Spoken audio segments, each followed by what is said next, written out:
So It works. it's Yay. it's a I can see miracle. it. All right, now if I could just get that to go. All right. Beautiful. I know I'm working with I downgraded my screen. So, hey Lydia, hey Carrie, hey Lisa. Hello, hello. You guys don't have one of those irritating gray boxes anywhere, do you? No, On your side where you can't see anything behind it? Okay, Nope. good. all looks good. Awesome. All right, so we'll have that. So yeah, if folks want to come in, sign into the chat so we have a good record. So the meeting's automatically recording, so we should be good. There, and then yeah, we'll give folks a couple of minutes to log on and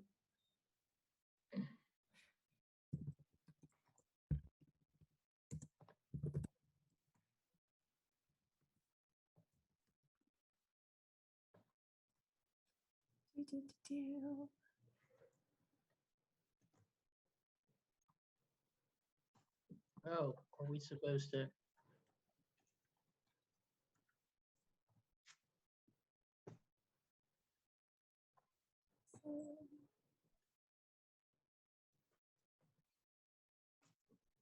I can't seem to type.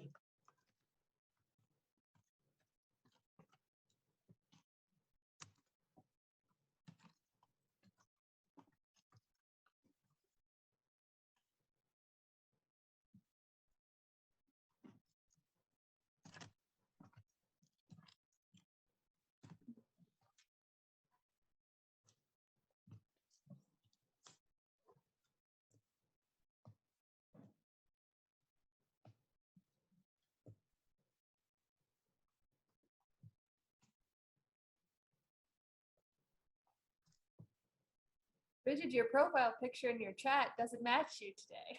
I know, it automatically went into my husband's account. Sorry. That's all right. No, it popped up again. I was like, wait, why do I recognize that name? And I was like, so I had a Zoom call with them earlier this I was week. like, I could try to get it out, but I'll just leave it. It's fine. It doesn't matter. So we are glad that you are here. So Thank you. awesome. Well, hopefully there's a couple other folks that will be joining us. Otherwise, this is going to be a bit of a repeat for folks on the call. But we'll still do our best. So like I said, I'll give a few more moments. We'll start about 4:05 probably. So we'll just take it from there.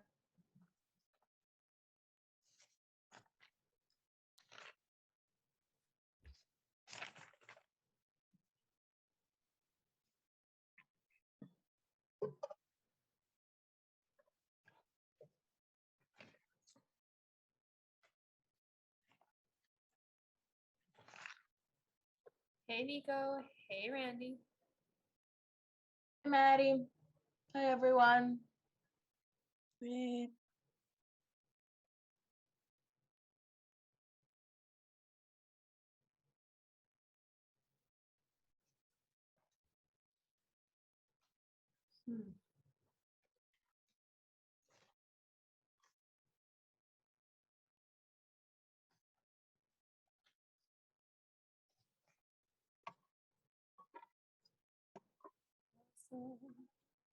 And I think pretty much everyone signed into the chat, but if you haven't, don't forget to do that. So that way we have a record.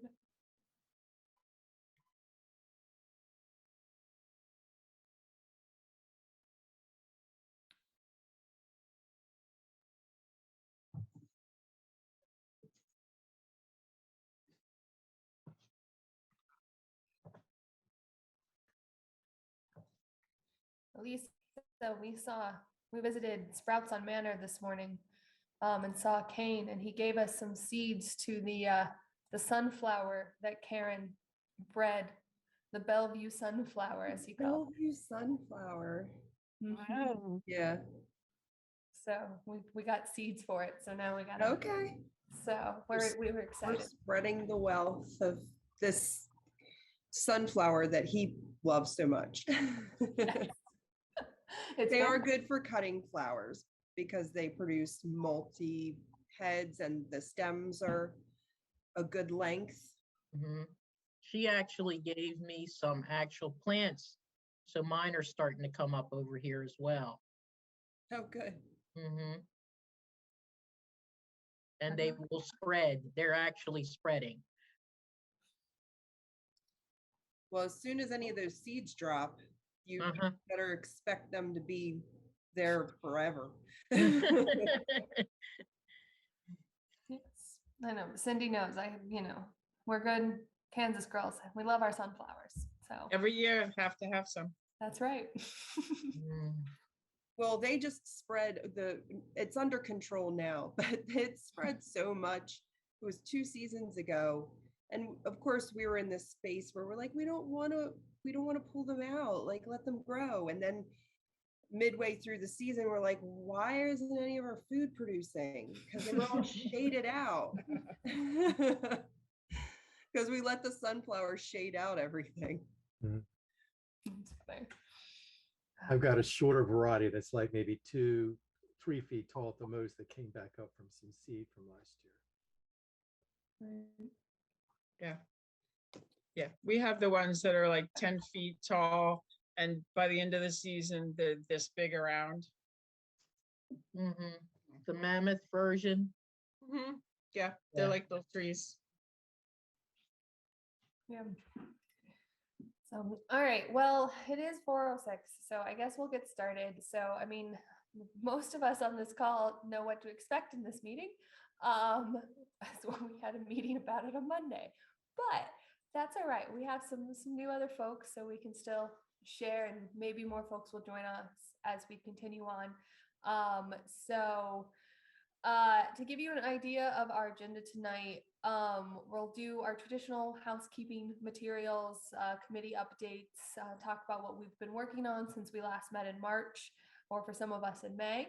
And then we're going to do what we're calling sort of our resource update, which will be a follow-up to our May Let's Dig Deeper event, to share some information out about information and resources that people were asking for during that event, and talk about what's going on. And then we're dedicating a considerable portion of the meeting today was the hope for folks to be able to talk about their projects, and specifically ask for help, and we'll share how people can get involved and how we can start building collaborations amongst everything that we have going on.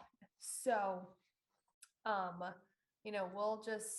we'll jump in with our committee updates for those who aren't on our committees would be kind of curious to see what we've been doing in the meantime, and we'll just take from there. Since we are a bit of a small group, if folks have questions, raise your hand, then we can address them. There's no sense in sitting on formality when we all know each other so well. So but first up, I believe we have our community garden committee. So Randy. Hey all. So the Community Garden Committee has mostly been focusing on events this year. And as a result, just about every month of the year, the coalition has done something, not all because of the committee, but in large part with the help of the committee. Last month, we held a tour at Conscious Connections Garden. We wanted to focus on youth engagement as a topic there with that one. And it wasn't super well attended, but those who did attend did really enjoy visiting that garden. They're doing some pretty amazing stuff over there, and watching it grow over the years has been pretty awesome. So that was a really good event. We're also bringing our movie night back. We had been hosting in the past movie screenings for like agriculture or environmentally related movies. This is a digital thing held on Zoom. We all watch it together, and then we have a half an hour discussion about whichever movie afterward. So we have one scheduled on August 11th at 6 p.m. And also our big event is the Golden Gourd Awards. This is the second one of these that we've conducted. And we are asking folks, the idea for this event is to kind of help celebrate all of the hard work that community gardeners do. So we have several like award categories, and we're asking folks if they could nominate either themselves or someone that they know who is doing really great work at a community garden. And then on September 24th, we will present the awards to our category winners. And you can find information about both how to submit a nomination as well as the August movie night on the website. I love being able to say that, but yeah, that's the best place to go. We do have several people signed up already for the movie night, so we do have quite a bit of interest in that this month, so that's good news. And I think that's it for the Community Garden Committee. Awesome. Thank you, Randy. Yeah, so no, definitely all of the award categories and all the details and what you need, and you can submit right through the forms, which are linked on the website. So yeah, definitely if folks, tell everybody. So we have a good turnout this year. And yeah, excellent. All right. So next we have, thank you, Randy. We have our policy committee. So we have been, we've been working since last year on sort of restarting the policy committee and we've done quite a bit of work on figuring out what our intentions are and what the current state of things are. And we've collected a lot of research and information on that. And now it's we've recentered, refocused, and figured out an action plan and how to move forward. So which is a good development. For a while there, we were kind of spinning our wheels, but we definitely have traction now, which I'm very pleased to report. So we've been working on finalizing this Urban Ag milestone timeline, which you can see over here. It's still very much in a draft phase. There's some final details, but we have, we're hoping to finish that by the end of this year. For sure, to talk about urban ag, specifically focusing on Wilmington, since that was what our committee chose as our original focus zone. So we're working on that. We've been using the background information that we've collected on policies and case studies and things all around the region and the country and in the state, and are starting to divvy up responsibilities to write individual policy briefs / recommendations on topics that we've identified that came out through that research and areas that we want to focus on through some of our subcommittees. So we've been working on dividing those up, and then coupled with that, we have a small team working on building relationships with local Wilmington leadership and figuring out a way that we can, find an avenue to, once we, have this research and these recommendations, how do we get them into action and what does that look like? And we know that we can't do it alone. So we're working on trying to build those relationships and get that across. So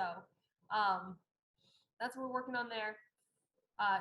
People have questions, reach out to myself or to Andrea. We have a meeting next week as well. So yeah, I think that sums it up for the policy committee.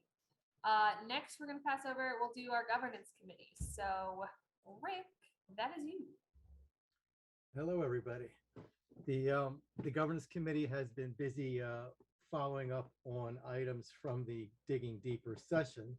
I'll let Melvina talk a bit more about the whys of that. But basically, we've met, of course, via Microsoft Teams or Zoom, as a lot of meetings are done.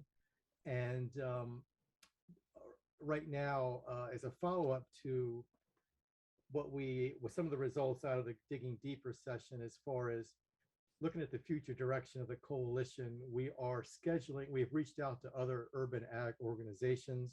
Melvina has done this to gather input on their organizational history and their structure. How did they start out?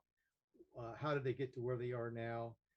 Are they just a networking group versus a nonprofit entity?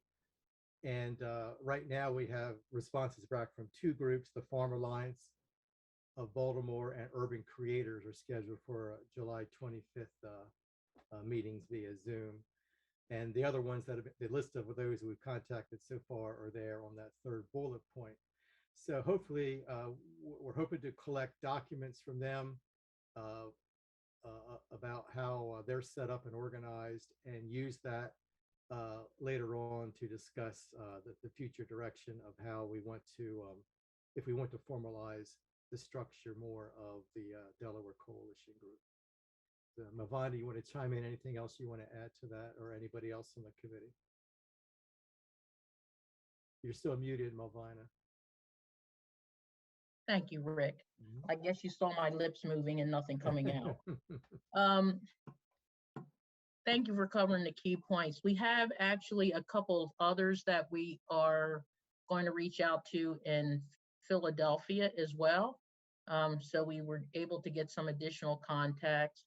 And I guess the approach that we were going to be taking as a governance committee is that once we meet with these different folks, and we really want to get some history also around, their journey, what types of things problems they ran into, what caused them to maybe move into a different structure than what they are today. Some of them have already offered some links for us to review some of their documentation and things. So that's very hopeful, because sometimes people have a tendency to be a little bit sensitive around that. But the ones that have responded have been very open to speaking with us so far.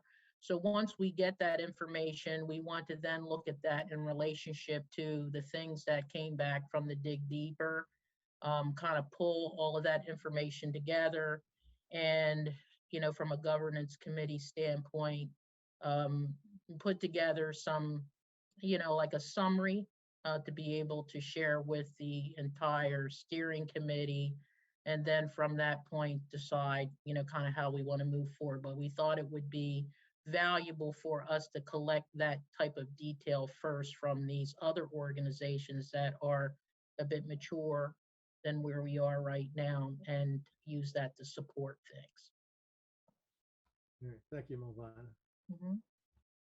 So I think that's all we have to report right now. We'll be going through that process over the next few weeks as we talk with the different groups. Just one quick thought. I don't know if the Philly Food Trust is one of the Philly organizations that you guys are reaching out to, but we've worked with them on some projects in the past, and they may be a good one to reach out to. Okay. Yeah, I don't think they were on our list, Randy. So if you have a contact for them, that would be wonderful. Yeah, I can dig through and see if I do, it'll be someone from years ago. Okay. But yeah, I'll certainly take a look. All right. Thank you. I'm sure they have a website too. We could look up maybe They a do, yeah. staff person. Yeah, I knew you were going to look at. I knew we were looking at some other ones, Malvina, but I wasn't sure who else was on your list. Yeah, So they I they didn't were see just recently incoming, Rick. So you may not have seen them yet. There were Yeah. like 3 or 4 more. Good. Okay.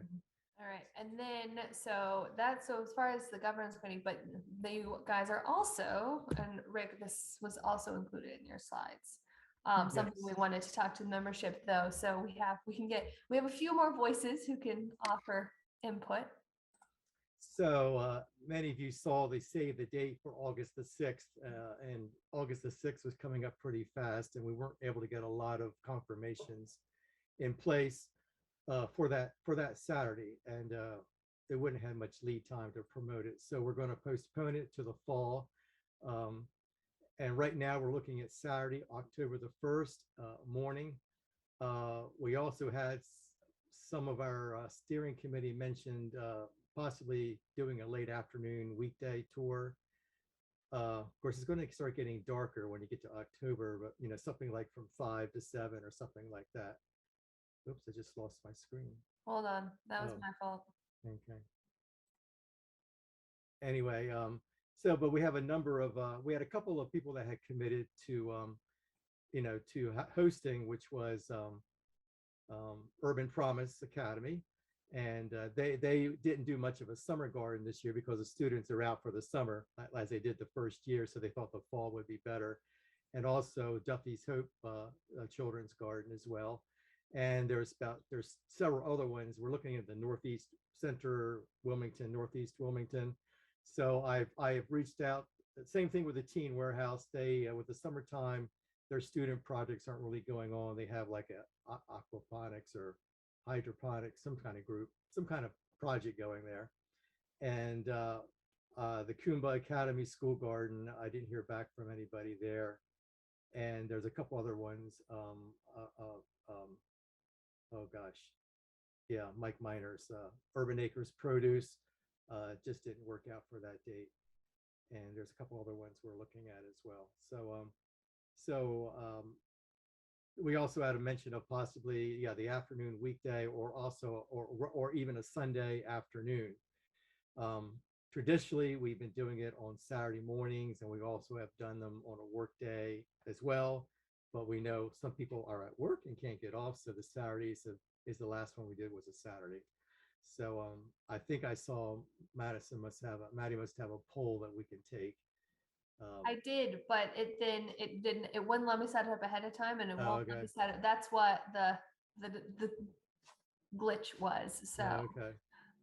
but But we don't have that many people. So if anybody has a preference, I mean, how many people have a preference for keeping it to a Saturday morning versus, versus some other time, day or time? so yeah, so we can do it sort of, yeah, a show of, Show of thumbs hands. up, I guess. Saturday so- morning. So Saturday yeah, morning. for Saturday morning, can we see sort of a thumbs up for that time frame? I see a few All thumbs right. up going. Okay, how about Sunday afternoon? Okay, we got one very enthusiastic I, hands I, up. I could do either. Oh, I could do maybe two. either. Yeah. Or a weekday afternoon sometimes works better for schools, but I would let other schools in the Northeast speak for whether they have people who want to stick around after the school day's over. What time does the school day end there at Urban Promise Academy? At 3:00. 3 o'clock. Yeah. Okay. And we can definitely host on October 1st, but we'll be doing a planting day. So if you come to tour, bring your gloves. Okay. Will be an active tour. There you go. We can bring some extra Yeah. muscle. All right. So Definitely. and then we have votes for Saturday. We have a couple votes for Sunday, and then how about like a weeknight in the evening? Do you have any votes for that? Well, it's going to be dark, isn't it? Yeah. It might be getting dark by then. Depends on what time. Yeah, we started like we did like 4 till 6, perhaps that would work. 5 till 7. 7, it might still be light out at 7 in October. I don't remember. No, I don't think so. I don't think so. Well, all right. So it seems like, yeah, maybe looks like Saturday morning seemed to be the most votes. Yeah. So I'll reach out to everybody. I'm trying to get at least a minimum of 3, possibly 4, to make it worthwhile for us to travel from site to site. I was also reaching out to a couple other groups as well, so we'll see what we can lock in. Okay. So So and who what- knows, and if there's more folks that were interested on your list, Rick, and we can't put them all in one day, we can always do some more one-offs in the afternoon, like the teen warehouse, which is inside anyway, so light Right. doesn't matter. So we can accompany some more of those flex schedules. Yeah, I for think folks she who want it at said, a I time. think she said that they actually mentioned, I think I actually mentioned possibly holding a quarterly meeting there, because they would have like a conference room or a meeting room we could meet there. Excellent. So, and Beyonda says 6:30 is the sunset on October 10th. So Oh, okay. good thinking. We have Oh, tools October. that we can look up this information. So awesome. All right. So that gives us sort of, that time window to work. So put October 1st on your calendar, and we'll put a save the date out again on that. All right. So, okay. So I think as far as any other committee announcements before we move into our next portion, I think that pretty much covers everybody. Yes, Elisa. I guess I would just make a brief announcement, but I don't know if this was already on the agenda or not. If Carrie had brought it up, that I should maybe say something about this. Newcastle County. yes, we're getting there. I'm gonna call on you in like Okay. 10 minutes. Okay. I Yes, gotta, this is good. okay. So perfect.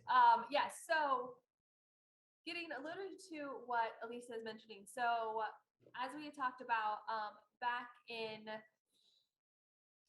May, we had a Let's Dig Deeper event for those who were not able to join us.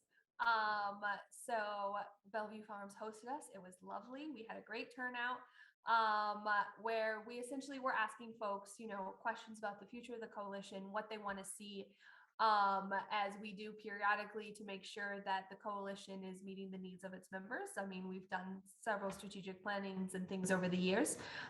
So this was another iteration of those. And out of that particular conversation, we were able to generate a full list of sort of major themes and individual suggestions of folks, the kinds of things that they would want to see to support our urban/community agriculture industry, and what direction and that they want the coalition to move in order to meet those needs. So I'm going to go ahead, I'm going to drop a link in the chat that will take you to the results document. All of this will be posted on our website as well on the quarterly meeting page, so you can reference back to it, and we can send out these links excuse me, in our newsletter as well.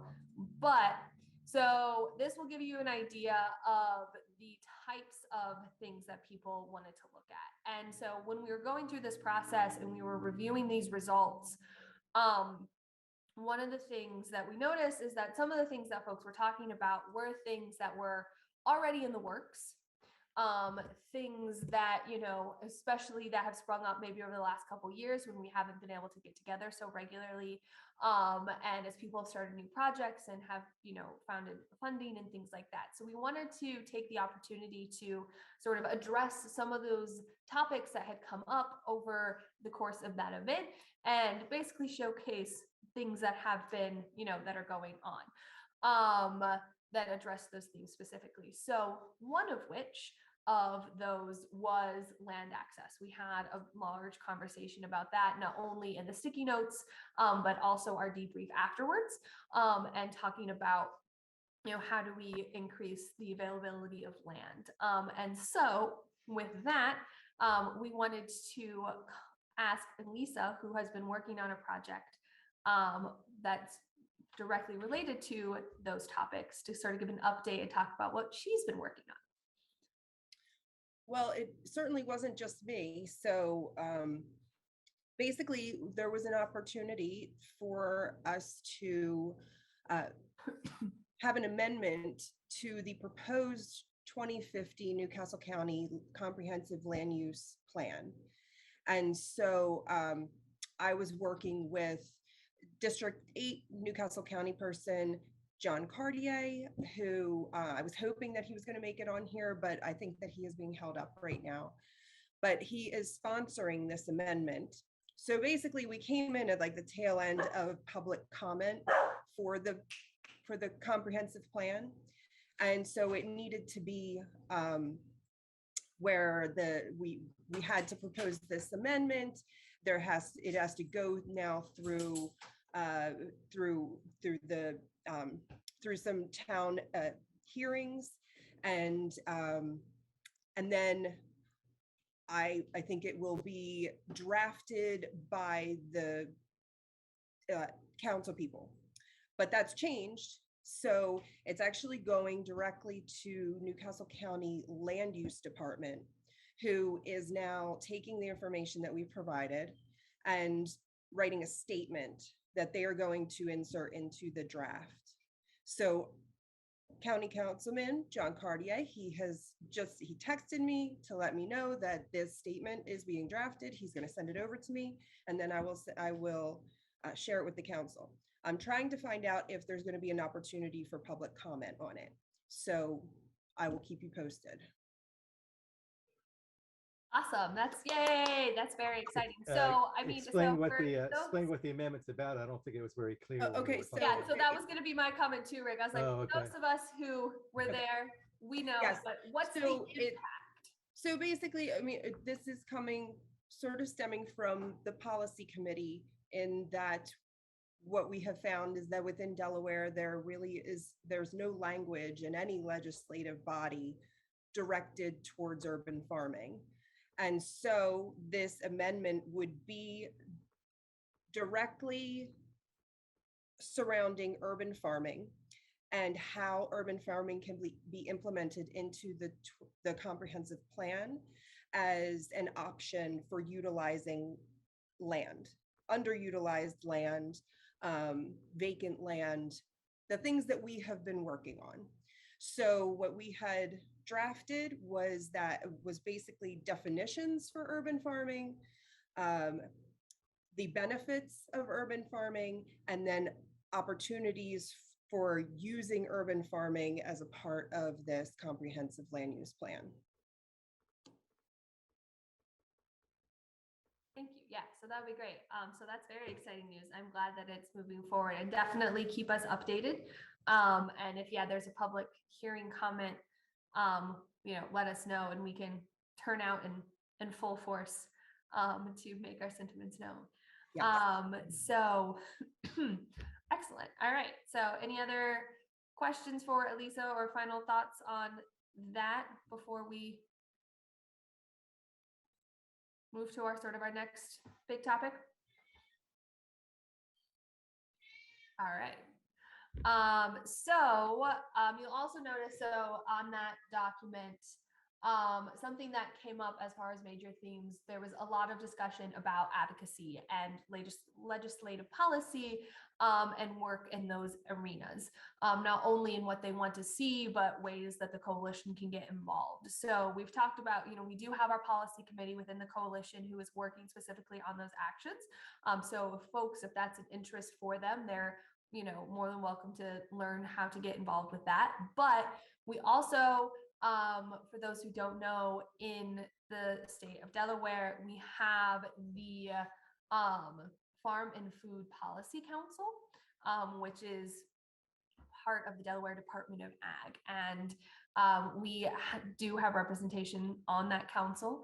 But, I definitely do not know all the ins and outs of it, but luckily we have somebody on our call who does. So I'm going to hand it over to Nico so she can tell you more about what they've been working on and the like. So Nico, over to you. Thanks, Maddie. Hi, everyone. So I think, generally speaking, the Farm and Food Policy Council, for those of you who don't know, I think most folks on this call are familiar with the council by now. We started summer of 2018. We are a group of 13 official members serving 2-year terms.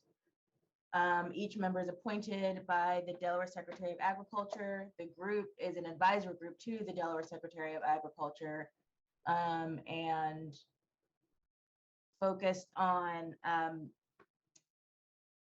think, really facilitating the work that we know a lot of different community organizations, different state agencies, different nonprofits, different private sector entities are working on related to food, food access, food distribution, food transportation, food production, and everything in between. So I think one of the biggest charges of the group is to help coordinate and facilitate communication between those groups. There's a lot going on in our small state, and being able to sort of bridge the gap, encourage resource sharing, encourage data sharing is something that the council sets as a priority. And as far as policy goes, policy initiatives, our group works more as really a group to, I think, bridge the gaps and connect the dots for people, and encourage networking, I think, and just sort of coordination of initiatives. And part of that work, part of our strategy is really focused on data. So we focus a lot on data collection, data analysis, and sort of being able to summarize, package data in ways that are helpful and can be disseminated to improve and inform policy decisions. So that's really the focus of the approach that the council takes. In doing that, we have created a couple of tools related to data. We've worked with some of our partners. The Institute of Public Administration at the Biden School is our primary partner on the data work that we do. But part of that is something that we've just recently completed, which is called, or established, I guess, which is called the Food Resource Connection. And it's a digital platform by way of a story map, but the story map is what hosts all of the content that we develop related to data. It started with a food resource map that maps food resources in the state of Delaware that include your retail establishments, food pantries, school backpack programs, things like that throughout the state. And from there, we've just sort of developed that work. Now we have data dashboards related to that work. We have policy briefs related to that work. Case studies, right? Our first case study is related to Western Sussex and school feeding programs. So all of that information, I can certainly share with you links to that that tool. But that's the data tool is something that's really central to our work, and we feel that there is a lot to be learned about the food programs that we have, the gaps in some of the food insecurities. We do have data on that information, and to be able to use that data and actually synthesize the data into something that we can use as background and information for the different policy decisions that we're making. So that's the data piece, and that's sort of the driving force behind the council. And we do have tools from that work that we can share out. The other piece is the council is project oriented. So we are working on at least one big project right now, which is a healthy food retail project, and that's working with communities. Right now, we're piloting the work in the city of Dover and Harrington to work with retail operations, a wide range of retailers. So anything from your small grocery to your mom and pop corner store type of market to your Family Dollar store, any retail location where there is a potential or they're already selling food products. And our objective is to encourage and facilitate healthy food, the sales of healthy food or the presence of healthy food in those establishments. So that's the Healthy Retail Initiative right now, and pilot work is underway. One of the big partners in Harrington and Dover, one of the big partners of that work is University of Delaware and Delaware State University SNAP, Cooperative Extension SNAP program, so SNAP education program of both of our cooperative extension universities. And so again, we can share information on that work and just provide an update as well on that. And then I think in terms of policy specifically, and where as a policy council, we work with legislators and other policymakers in our state. We have not, and obviously everyone's familiar with policy councils, and there's policy councils in every state, and they look differently and they have different focuses. We are less focused on the actual policy, the actual legislative drafting components of policy making, where we're not necessarily going to Leg Hall and advocating in any one way or another. But instead, we've taken sort of the back end where we're providing information to individuals who are policymakers. So that's the lens that we operate through. So in doing that, we've had several roundtable discussions. We host those kinds of meetings. We host an annual meeting where we are inviting our legislators in and other policymakers at the local level, county level, and even federal partners in to the conversations. And so roundtables, our annual meeting. We also have other sort of topical meetings where legislators have reached out to us to ask about certain topics, most recently related to local food procurement. And a couple of legislators reached out after talking with and trying to work with some of their counterparts in other states who have taxes, percentage taxes related to local food procurement. So trying to incorporate and establish those kinds of things in Delaware. So this past couple of years, we have worked specifically with different legislators to try to, where they've asked us about certain details about different things related to procurement and local food production. So there are those opportunities that the council does take advantage of in terms of being a resource to our local legislators, and also offering the different kinds of meetings and just really forums for people to communicate. And I think that was really one of the biggest pieces that we found in the research that we did to create the council, was people felt that they need a productive space to share ideas, share updates, and just communicate about what's going on. So that's what we're able to do when we do have topical roundtables and in our annual meetings. And related to, I guess, other policy initiatives, we do work closely just with other states and our federal partners around just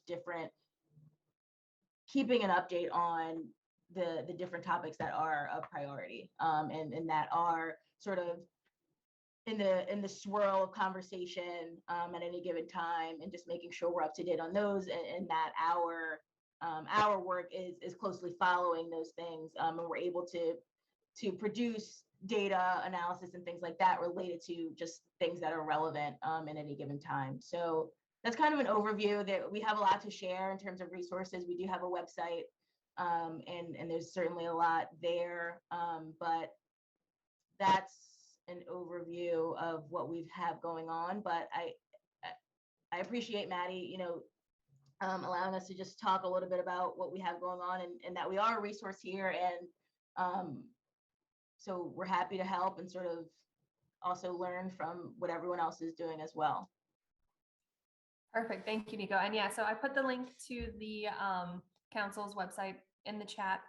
Additionally, there's a link to a Google Doc that Gary has been working on this week with some input from our steering committee members. So thank you, Gary, for pulling that together. It has links to the food resource connection data tools in it, to links of presentation recordings that we have that talk about some of these programs, all the things that we're going to be talking about.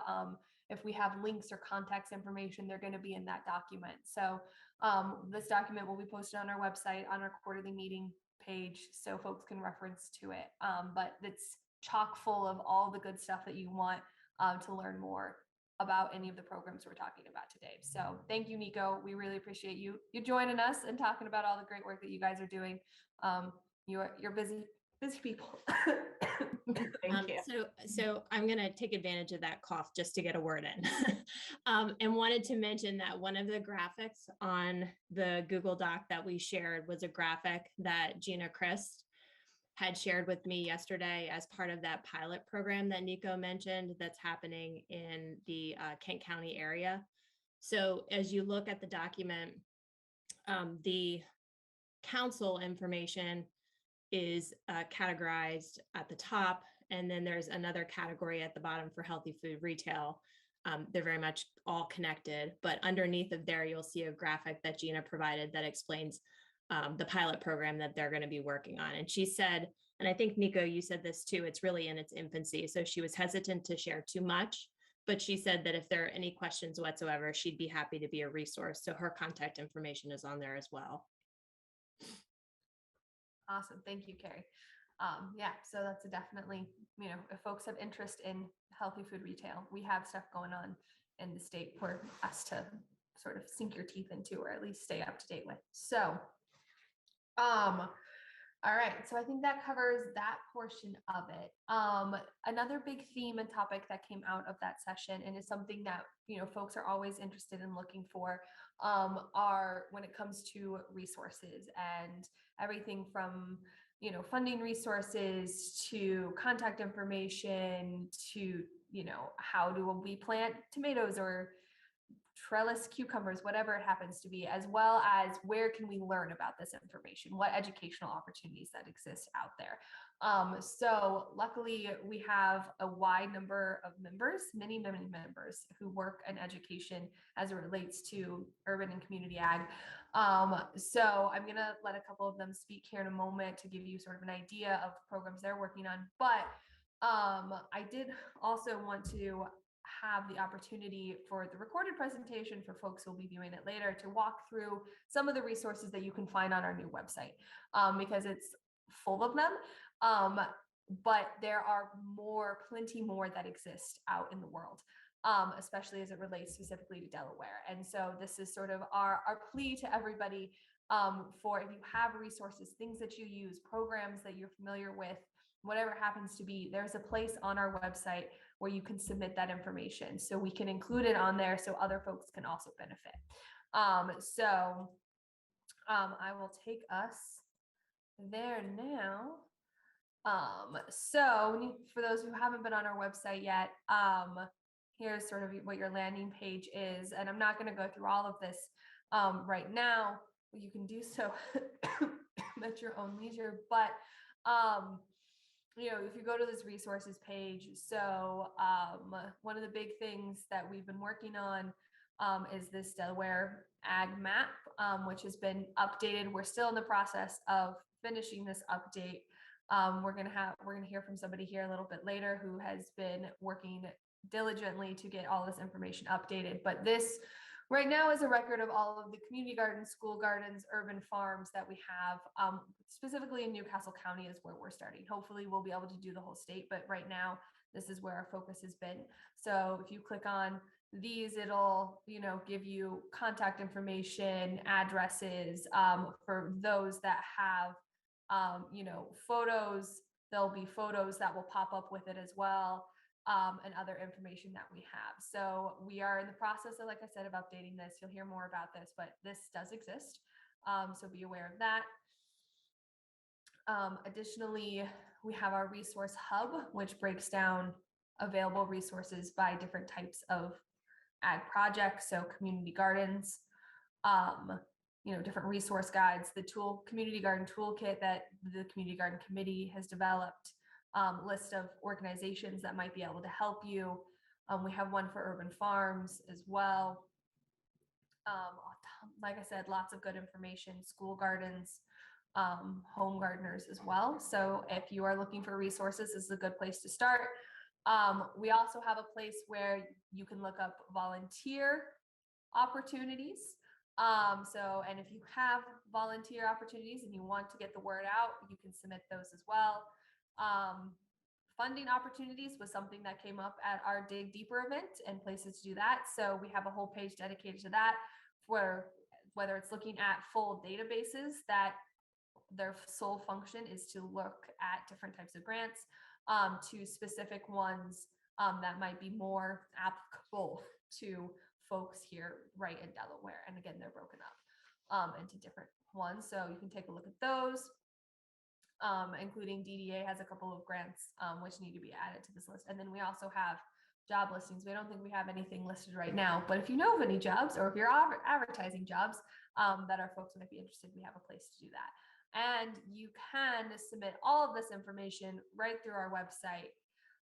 So depending on what you want to put in, you can go to the submission form, submit it, and we can include it on our social media, on our website, and in our newsletter. So this website as a tool is as useful as people make it to be, and as much as people contribute to it. So, we have a good, we like to think we have a good pulse on sort of what's happening throughout, especially Northern Delaware, but we don't know everything. And so we are needing help from everybody to make this as robust and as useful as it possibly can be. So we also talked about earlier, we have information about all of our upcoming events. So for those of you who want to submit nominations to our Golden Gourd Awards, this is where you go. You can learn all about it. So that is what we have in store here as well. So that's the resources as far as the coalition is concerned. So moving over to sort of, again, like I mentioned, some of our other folks on their call that have education resources. So Carrie, unfortunately, is having to leave us. But I know Extension is one of those fabulous resources for all sorts of things urban community ag related. So Carrie or Karen or Cindy or Gail, if any of you want to sort of chime in and give a, for those who aren't familiar with cooperative extension, a brief sort of summary of what you guys have to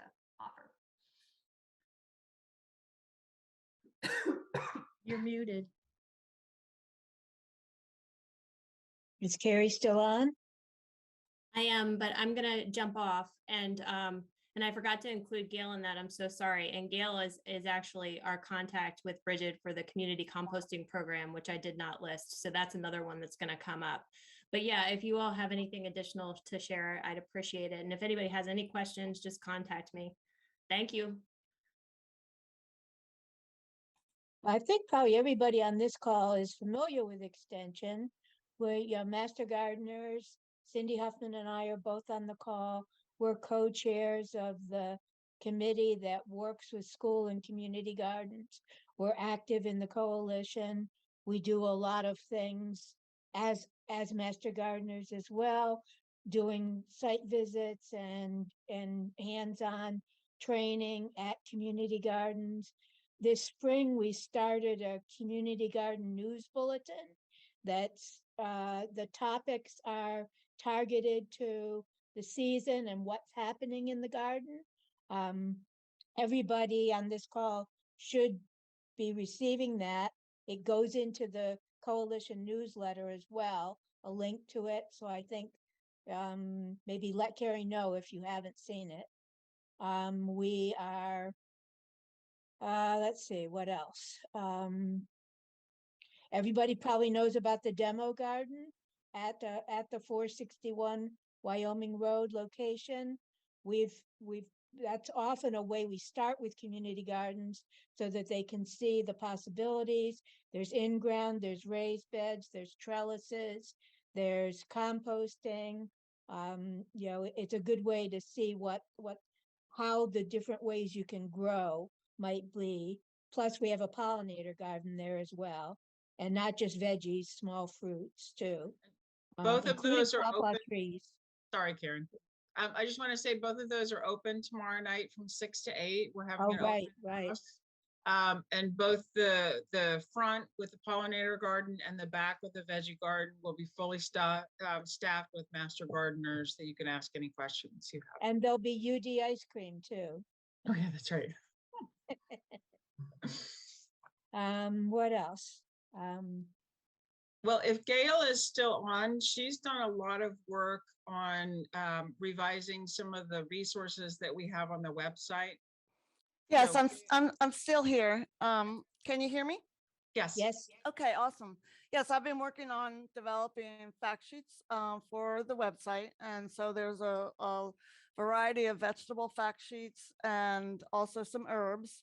And we will continue to add to those, but there's quite a bit of information that would be helpful to anyone, not just community or school gardens, anyone that wants to grow vegetables. And, we're going to continue to develop that. And we're also going to continue to develop the composting website page and provide some more information on that as well. And so as we have them finalized, I just finished like 6. And so Carrie's just going to review those publications, and then they get sent to Katie Young, our communications expert, and then she will pop them on the website, and they'll be available. So things are always changing there. And then there's also videos that have been recorded and workshops that have been recorded that are always popping in and out as they become relevant depending on the season. So, please share the website to anyone that is interested in gathering some of that information. And if they were looking for anything specific too, if you had any recommendations of something that we haven't included yet, please, share that with us, and, we'll make sure that we, provide everything that anyone would need to, start a garden in their home, at their school, in their community, their church, so we could provide all the right resources to everyone.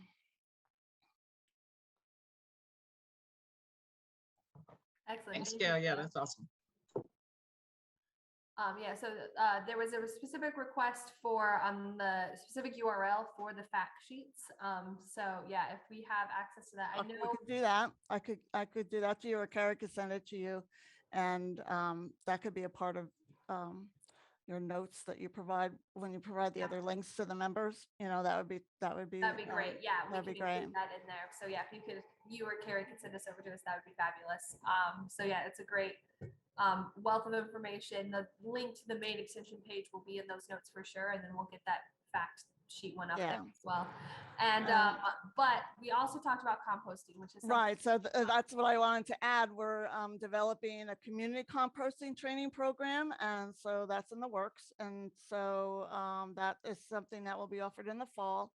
So we're really excited about that. And that will be something that would really benefit, communities, neighborhoods, schools, community gardens. It's a different way of managing materials and trying to, keep some of those things out of the waste stream, try and reduce food waste, and try to manage the materials that you generate and the different types of sites that you have in a way that can provide you with a nice product of compost that you can return back into the soil. So we're excited about putting that together as well. Right, and we have the program manager for that. So Right. Bridget Gregory. So yeah, no, and she's and here so she can give us more updates and background about that program as well. So I will turn it over to her to give us more specific. Thank you, Madison and Gail. So I am Bridget Gregory. I work with Plastic Free Delaware. We've just launched this new program, which we're calling the Delaware Community Composting Initiative, launched in May. And basically, we are trying to fill the gap that we see in the state of community composting for people who can't compost at their house, don't want to, whatever. And basically, there are no commercial composting sites in the state, as I'm sure you all are aware of. And we are basically here to help sites establish, or expand their community composting sites. We are going to help them get a permit through through DENREC. So we've kind of created this program that includes how to get the permit, working with them. I'm going to be the leader and liaison for the first year to help the sites through the whole process, help them get set up, help them get their volunteers, their members, who's going to bring in the food scraps, and working with them, troubleshooting throughout the first year. But a big portion of the initial establishing of the composting site and the community site is that we need one or more community liaisons to be responsible for kind of managing the site, the coordinators or volunteers there. And I will be working with that person, those people, but we need those people to be really well trained. So that's where UD Ag Extension comes into play, and Gail and Carrie have been working with us to put together this awesome community composting training program. Like they said, we're gonna hopefully have it offered in the fall, and hopefully again maybe in the spring. That way we can get people at different times of the year. And it's going to cover, as Gail mentioned, like all things community composting. It's going to be, it sounds like either online or in person, kind of class presentation style, and then hopefully also an opportunity for in-person compost site visits as well to help people kind of get their hands dirty. and it will be open to people, not only to people who are participating in my program, but to other people as well, which is really awesome. So we're really excited about this program, and I know I've spoken to some people on this call about our program. If other people are interested, I'm happy to talk with you further. In addition to doing establishing the composting sites, we are also doing a lot of education and outreach, whether it be at community events, like the farmers markets. Actually, I'm going to be at a couple of the farmers markets in the next month, or at schools and doing school programming and things like that. And I just want to say thank you to NCCD for funding our program. We were awarded a mini grant in this last round, so that is one of the ways that we are helping to establish composting sites this year in Newcastle County. So feel free to reach out to me. I'll put my email in the chat too. Perfect, thank you. And I believe, and I think we do have you listed as a contact, yep, and it's also in our Google Doc. So so if you have questions about, the community composting program, it's very excited. It's something that, definitely came up a lot in that event, and we've been throughout our travels. So we're excited to have it, moving forward, and I'm excited to see how it goes forward. So perfect. All right. So a couple of other folks I know we have on the call who do other education stuff. We mentioned school programs. That was something that came up a lot as well. Luckily, we have representation from our first state school garden experts. So Theanda, I don't know if you want to say a spiel or so about what you guys do at Healthy Foods for Healthy Kids.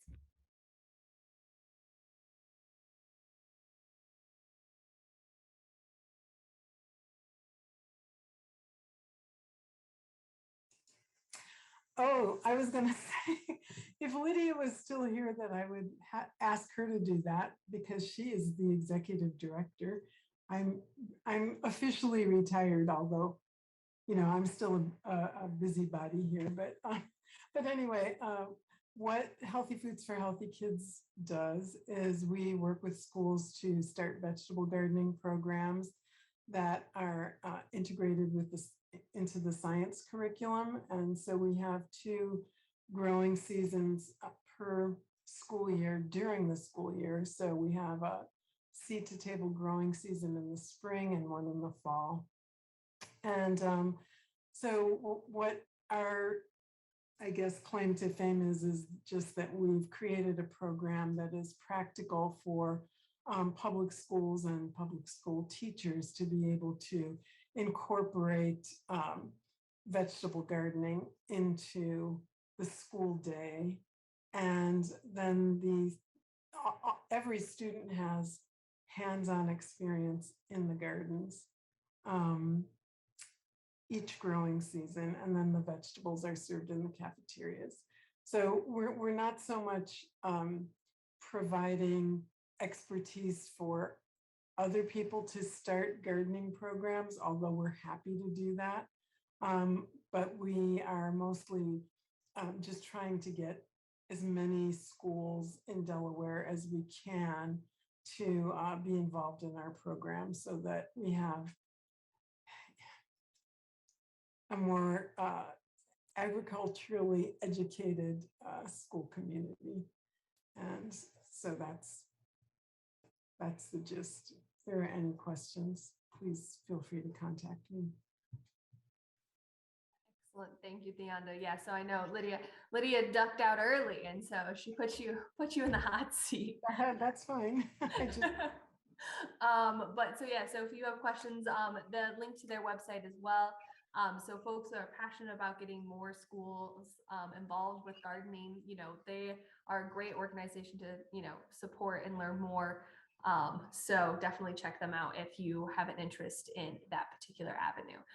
So we have one other folk about education, and then I think we have one other person to speak as well about a project they're working on. But I know that our Inner Source Wellness Center does education work as well. So if you want to speak just a little bit about, the opportunities or ways that folks can, get involved with your work as well, Melvina. Sure, thanks. Maddie, and I promise I'll be brief. Well, our focus has been around permaculture. I don't know how many of you are familiar with it, but it really involves, it's a draw from indigenous practices, the way that folks did things back in ancient times. That's kind of recircling back into what we're doing now. And all these things that we're doing in these different pockets of urban farming connect to that in some way. And our focus has been really trying to teach people under these three concepts of earth care, people care, and fair share. So it doesn't have to do with just about the growing. It also happens to do with community relationships and how we interact as a community. It also talks about the aspects of balance and fairness and equity, social justice, and things of that nature. So, from an urban farming standpoint, we have a small urban farm. We also have an apiary there. Now we have 6 beehives that are singing their tunes loudly, growing each day. So I'm real happy about that. We haven't harvested from it yet because we want some to be for the bees. So we're going to probably harvest from that for the first time this year. But I'm also an herbalist, so we do teach herbalism. We do teach about all the different types of plants, look at, the different pollinators. We have developed some customized courses and workshops for different companies and schools, and we continue to do that and continue to do community reach outs as we can. We are going to be offering our permaculture design certification program for the 5th year. This year actually starts next week, so that's why my hair's sticking up the way it is. And it's a 6-week course. It's pretty intense because the students come and they get a combination of the textbook information, so they have something they can grab a hold of, and they also get experiential exposure. And we've invited a number of community collaborators to participate who, have a specific focus in different areas. We, of course, Alyssa King and Maddie Walker are coming in from the urban farm standpoint and the Delaware conservation standpoint.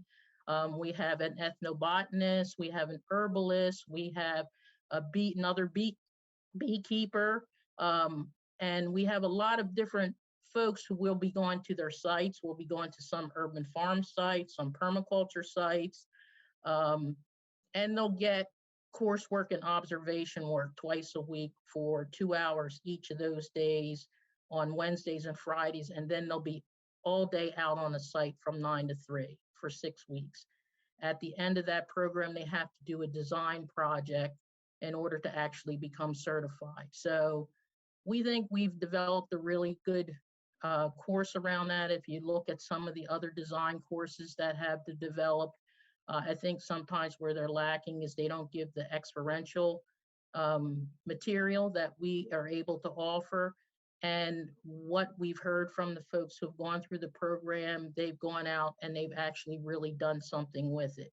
So that's where our focus is. That's the permaculture side. We also have the healing side, but they kind of interconnect to one another. So I'll put the link out on the chat for those who are not familiar with it, and you can go out and take a look. We've got lots of stuff out there, and feel free to reach out with any questions you might have. Thanks, Maddie. Perfect. Thank you, Melvina. And I believe the link to the main website is also included in that Google Doc. So for those who will be wanting to follow up more with that. So awesome. All right. So I think that sums up most of our education. So like I mentioned, we have one more and then we'll sort of do the final floor opening for final comments. But as we mentioned earlier, so I myself, Rick, as well as Tara, work for the Newcastle Conservation District. I'm our urban ag coordinator. We run various, programs to help support our urban and community growers. But we are working on a special project this year in partnership with the Coalition and the Natural Resource Conservation Service. And so we wanted to make folks aware of that because it relies heavily on sort of community input. But to talk more about it, I'm going to turn it over to Tara, who has been spending the summer with me working on this project and doing great work. She's been the one updating the urban ag map. I will speak so she can talk more about what she's been working on. So, and forgive us, we're sharing an office. So hopefully we don't, deafen you, all of you, when we switch over our audio, but Bear, you might want to plug your ears for a hot second. So.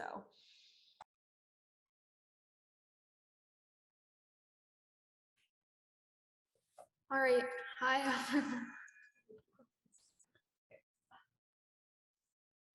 All right, turn it. Hello. Hi, everyone. So I'm Tara. I've been interning with Maddie, and I'm going to tell you about the project that we've been working on.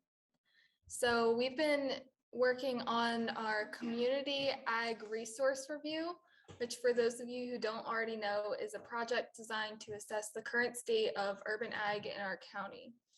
So we've been working to get accurate documentation of all the urban farms and gardens. And to do that, we've been visiting each of the locations. Right now, we visited about 40 different gardens and farms. And we're basically just looking at current practices, productivity, whether they're still active or not. And we've also designed surveys in order to collect more information about individual struggles and successes of gardeners and farmers. So basically, we want to hear from a lot of you guys, especially garden coordinators, community garden members. We have surveys for both of those things. All of the surveys are linked on the coalition website. You can go under the projects tab, and there's a community resource review link, so you can get more information about the project and you can access all the survey links. So if you guys have time to do that, or you can sign up for an interview with us where we're just going to ask a bunch of questions about how your gardening or farming is. So yeah, if you guys participate, it would help us out a lot.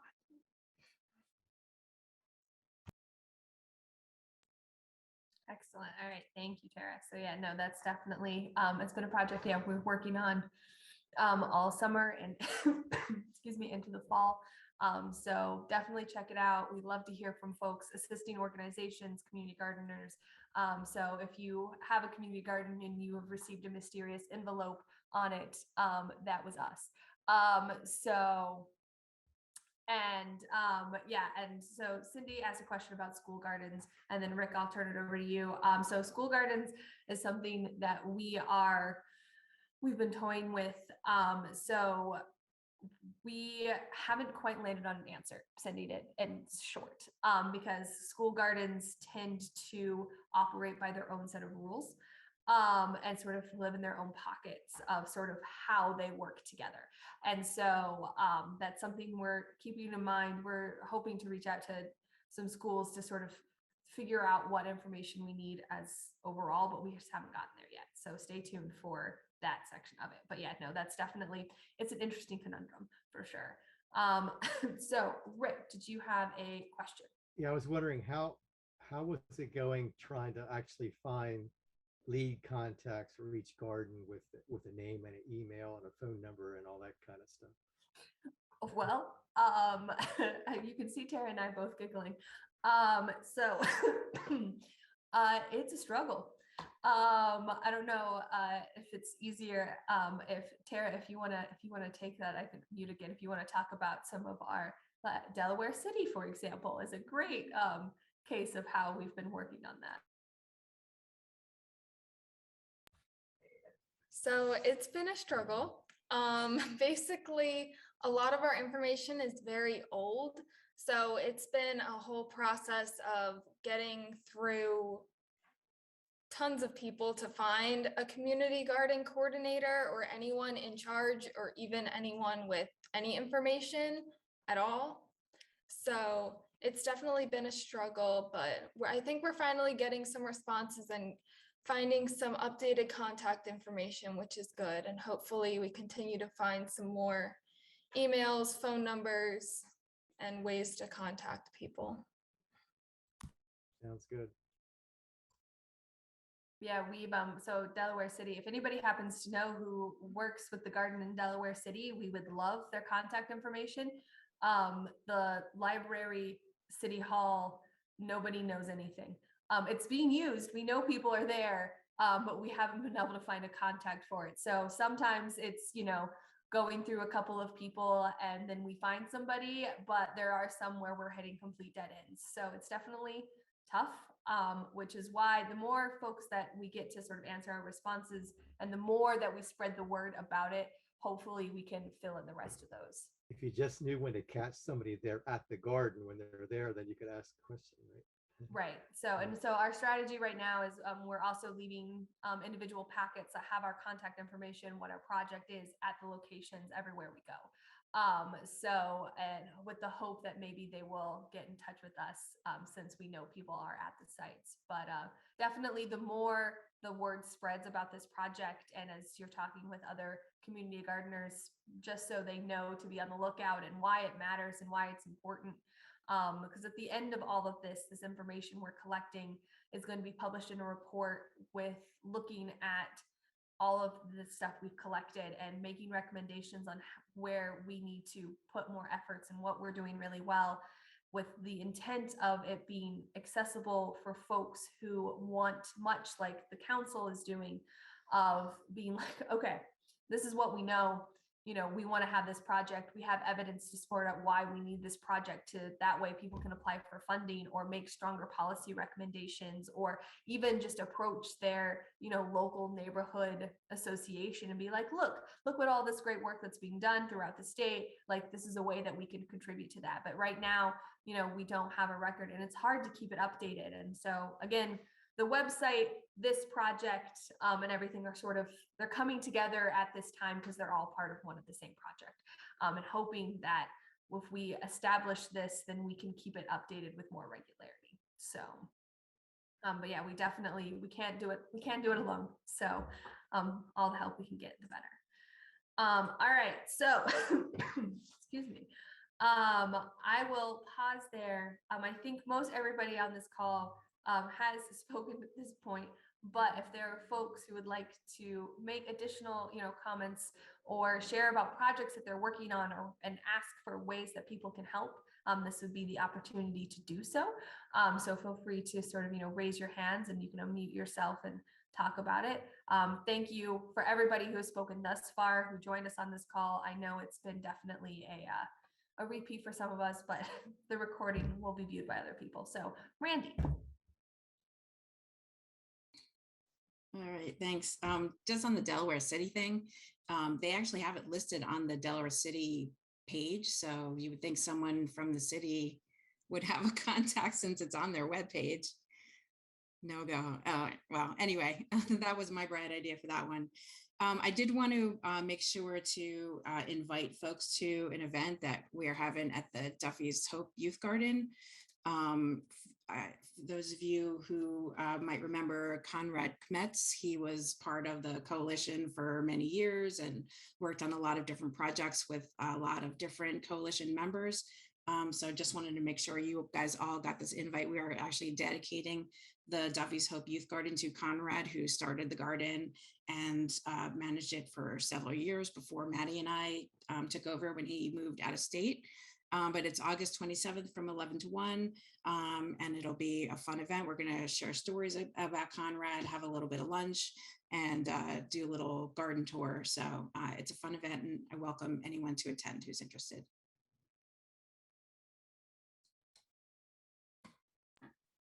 Excellent. Thank you, Randy. Perfect. So yeah, August 27th. There's an RSVP number on that. Randy, I don't think we have, would you, I don't know why I'm asking you to send me that flyer. I know where that flyer came from. I will send it in that packet. So, all right. Anybody else have anything that they would like to add or they would like to share?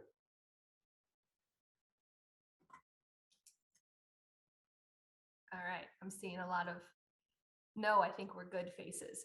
So I guess if that is all we have, then, we've sort of come to the end of our meeting. Again, the recording of all of this, all the links, all of that will be on the quarterly meeting page of our website. Stay tuned for more information about upcoming events that we're having this fall, whether it's our Golden Gourd Awards. Even if you aren't a community gardener and just want to come out and celebrate with us, you're more than welcome to do so. The garden tour, which will be on August 1st. Our next quarterly meeting will be on, I believe it's August 19th. So again, Wednesday at 4 o'clock, you'll get more information.